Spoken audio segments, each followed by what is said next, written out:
Hi friends, நான் மாலினி. இன்னைக்கு ரொம்பவே டேஸ்டி அண்ட் ஈஸியான தட்டைப்பயிர் குழம்பு தாங்க பார்க்க போறோம். தட்டைப்பயிர் குழம்பு எப்படி வச்சாலும் டேஸ்டா இருக்கும். அதுவும் கத்திரிக்காய் உருளைக்கிழங்கு போட்டு இந்த மாதிரி செஞ்சு பாருங்க. இட்லி தோசைக்கும் சாதத்துக்கும் சூப்பரா இருக்குங்க.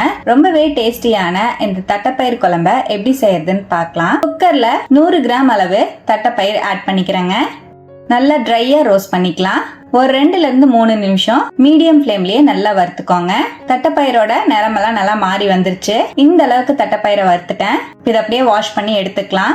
எந்த கப்ல தட்டைப்பயிர் அளந்தமோ அதே கப்ல 3 கப் அளவு தண்ணி சேர்த்திருக்கேங்க. குக்கர் மூடி போட்டு 2ல இருந்து 3 விசில் விட்டு இறக்கிக்கலாம். ரொம்ப குலைவா வேக வைக்க வேண்டாம். தட்டைப்பயிர் வெந்து வரக்குள்ள தேங்காய் பேஸ்ட் அரைச்சுக்கலாம். சட்டியில 2 டீஸ்பூன் ஆயில் சேர்த்திருக்கேன். 10ல இருந்து 12 சின்ன வெங்காயம் ஆட் பண்ணிக்கலாம். 5-6 பல்லு பூண்டு சேர்த்துக்கலாம். 1 டீஸ்பூன் சோம்பு சேர்த்துக்கலாம். நல்லா ஃப்ரை பண்ணி விட்டுக்கலாங்க.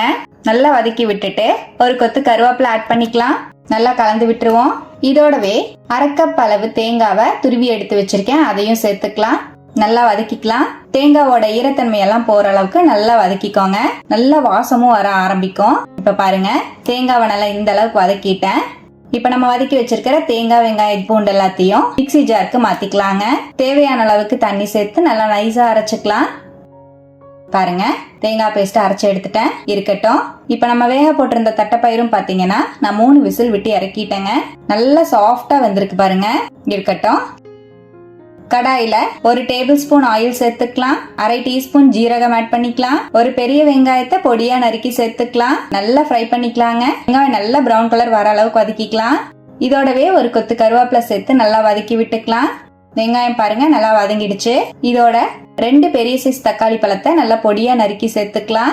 நீங்க வேணும்னா அரைச்சு கூட ஆட் பண்ணிக்கலாங்க. நல்லா வதக்கிக்கலாம். 1/2 டீஸ்பூன் உப்பு சேர்த்துக்கலாம். உப்பு சேர்த்து வதக்கும் போது தக்காளி சீக்கிரமாவே சாஃப்ட் ஆயிடும். பாருங்க, தக்காளி நல்லா சாஃப்ட் ஆயிடுச்சு.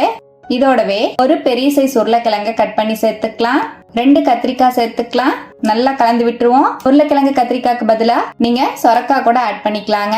ரொம்ப டேஸ்டா இருக்கும். நல்லா மிக்ஸ் பண்ணிட்டு இதோடவே 2.5 டேபிள் ஸ்பூன் கொத்தமல்லி தூள், 1 டேபிள் ஸ்பூன் மிளகாய் தூள், 1/4 டீஸ்பூன் மஞ்சள் தூள் சேர்த்துக்கலாம். உங்க காரத்துக்கு தகுந்த மாதிரி மிளகாய் தூள் மட்டும் சேர்த்துக்கோங்க. நல்லா மிக்ஸ் பண்ணிட்டு ஒரு 1/4 கப் அளவு தண்ணி சேர்த்துக்கலாங்க. நல்லா மிக்ஸ் பண்ணி விட்டுக்குவோம்.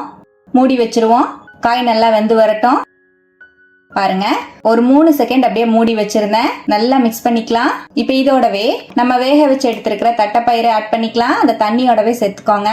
நல்லா கலந்து விட்டுட்டு இதோடவே நம்ம அரைச்சு வச்சிருக்கிற தேங்காய் பேஸ்ட சேர்த்துக்கலாம். மிக்ஸி ஜார் அலசி 1/2 கப் அளவு தண்ணி சேர்த்துக்கலாம். 1/2 டீஸ்பூன் உப்பு சேர்த்துக்கலாம். நம்ம தக்காளி வதக்கும் போதும் உப்பு சேர்த்துருக்கோம். உப்பு செக் பண்ணிட்டு ஆட் பண்ணிக்கோங்க.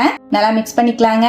இந்த மாதிரி நல்லா கலந்துட்டு ஒரு 2 நிமிஷம் மீடியம் ஃப்ளேம்லயே நல்லா கொதிக்க விட்டுக்கோங்க. ரொம்ப நேரம் கொதிக்க வேண்டாம். பாருங்க, நம்ம குழம்பு நல்லா கொதிக்க ஆரம்பிச்சிருச்சு. அவ்வளவுதான். இப்ப ஸ்டவ் அணைச்சிடலாம். நல்லா கம கமன்னு வீடே மணக்கிற மாதிரி செம்ம டேஸ்டான தட்டைப்பயிர் குழம்பு சூப்பரா ரெடி ஆயிடுச்சுங்க. கத்திரிக்காய் உருளைக்கிழங்கு எல்லாம் சேர்த்து செஞ்சிருக்கிறதுனால தொட்டுக்கிறதுக்கு நம்ம தனியா பொரியலே செய்ய வேண்டியது இல்லை. இந்த குழம்பே சூப்பரா இருக்கும். அப்பளம் வடாம வச்சு மட்டும் சாப்பிட்டு பாருங்க. செம்ம அல்டிமேட்டான டேஸ்ட்ல இருக்குங்க. நான் இன்னைக்கு சாதத்தோட சர்வ் பண்ணியிருந்தேன். கண்டிப்பா நீங்களும் இது போலவே ட்ரை பண்ணுங்க. தோசை இட்லிக்குமே சூப்பரா இருக்கும். ட்ரை பண்ணிட்டு எப்படி வந்ததுன்னு கமெண்ட்ல மறக்காம என் கூட ஷேர் பண்ணுங்க.